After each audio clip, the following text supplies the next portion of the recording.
Hi friends, welcome to Recipes in my home. ಉಪ್ಪು ಅವಸ್ಥೆ ತಿನ್ನು Fatima's kitchen. Cooking Studio 92 and all friends, thank you so much for your support. பலன்னு காணாக்கழுத்தி மீன் 4 clean பண்ணி cut பண்ணி வச்சுருக்கேன். இந்த மெத்தடில் ஃப்ரை பண்ணி பாருங்கள், ரொம்ப சூப்பராக இருக்கும். ஃபிஷ் ஃப்ரைக்கு தேவையான மசாலா ஃபஸ்ட்டு ரெடி பண்ணிக்கலாம். அதுக்கு புளிச்சாறு, அதாவது புளியை கரைச்சி ஒரு 4 ஸ்பூன் அளவுக்கு எடுத்து வச்சுருக்கேங்க. 4 மீன் எடுத்திருக்கேன், அதனால் 4 ஸ்பூன் புளிச்சாறு எடுத்துகிட்டு தேவையான அளவுக்கு உப்பு சேர்த்துருக்கேன்.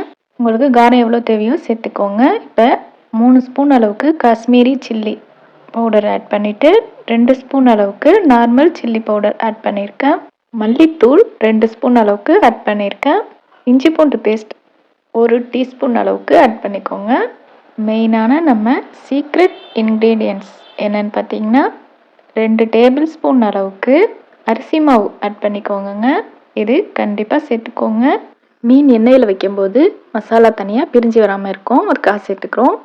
1 ஸ்பூன் அளவுக்கு குக்கிங் ஆயில் சேர்த்துக்கிறேன். இப்போ நல்லா மிக்ஸ் பண்ணி விட்டுக்கிறேன்.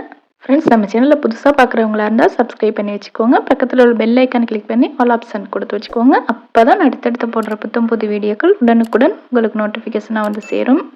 நல்லா இதை போல் கீரல் போட்டு செஞ்சுக்கோங்க, நல்லாயிருக்கும். இப்போ எல்லா மீன்லையுமே நான் அப்ளை பண்ணிக்கிறேன். மசாலா அப்ளை பண்ணிவிட்டு வெங்காயம் நடுவில் வச்சுக்கிறேங்க. உங்களுக்கு தேவையான அளவுக்கு ஸ்லைஸ் பண்ணி வெங்காயம் எடுத்து உள்ளே வச்சுக்கோங்க. இதே போல் செஞ்சு பாருங்கள், ரொம்ப சூப்பராக இருக்கும் சாப்பிட்றதுக்கு. இந்த மீனோட கவுச்சி ஸ்மெல்லும் இருக்காது.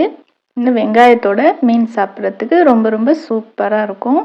இப்போ நான் ஒரு 15 நிமிஷம் ஊற விட்டுட்டு ஃப்ரை பண்ணிக்கிறேன். இப்போ அந்த எண்ணெயில் கொஞ்சமாக கருவேப்பிலை சேர்த்துக்கிறேன். கருவேப்பிலை சேர்த்துக்கிட்டிங்கன்னா நல்லா வாசனையாக இருக்கும். ஒரு 5 மினிட்ஸ் லோ ஃப்ளேம்லேயே வெந்த பிறகு இப்போ திருப்பி போட்டிருக்கேன். மீனோட 4 சைடுமே திருப்பி போட்டு வேக வச்சுக்கோங்க. ஏன்னா நம்ம முழுசாக மீன் பொரிக்கிறதுனால இதே போல் செய்யணும். அப்போ தான் நல்லா மீன் பொரிஞ்சு வரும். இப்போ 4 பக்கமுமே வெந்துடுச்சு, ஆஃப் பண்ணிட்டேன். அவ்வளோதான் ஃப்ரெண்ட்ஸ், ரொம்ப ஈஸியாக ரொம்ப டேஸ்டியான ஃபிஷ் ஃப்ரை ரெடி ஆகிடுச்சு. இந்த மெத்தடில் ஃபாலோ பண்ணி நீங்கள் செஞ்சு பார்த்துட்டு எப்படி வந்துச்சுன்னு எனக்கு மறக்காமல் கமெண்ட்ஸ் பண்ணுங்கள். மீனோட மசாலா எப்படி பிடிச்சி இருக்குது பார்த்தீங்களா? நீங்கள் பார்த்தீங்கனாலே தெரியும் உங்களுக்கு. கொஞ்சம் கூட மசாலா உதிராமல் வந்திருக்கு பாருங்கள். இதே மெத்தட் ஃபாலோ பண்ணி செஞ்சு பாருங்கள் ஃப்ரெண்ட்ஸ், ரொம்ப சூப்பராக இருக்கும். வீடியோ பிடிச்சிருக்கோன்னு நினைக்கிறேன். லைக் பண்ணுங்கள், உங்கள் ஃப்ரெண்ட்ஸ் அண்ட் ஃபேமிலிக்கு ஷேர் பண்ணுங்கள். இன்னுமே நம்ம சேனலை சப்ஸ்கிரைப் பண்ணாமல் நிறைய ஃப்ரெண்ட்ஸ் பார்த்துட்ருக்கீங்க. ப்ளீஸ் சப்ஸ்கிரைப் பண்ணிவிட்டு பாருங்கள் ஃப்ரெண்ட்ஸ். பாருங்கள், அப்படியே சாப்பிட்றதுக்கு அப்படியே நமக்கு மீனோடைய கவுச்சி ஸ்மெல்லே இருக்காது. Healthy and tasty fish fry எப்படி செய்கிறதுன்னு பார்த்தோம். அடுத்து ஒரு இன்ட்ரெஸ்டிங்கான வீடியோவில் சந்திக்கிறேன். தேங்க்ஸ் ஃபார் வாட்சிங்.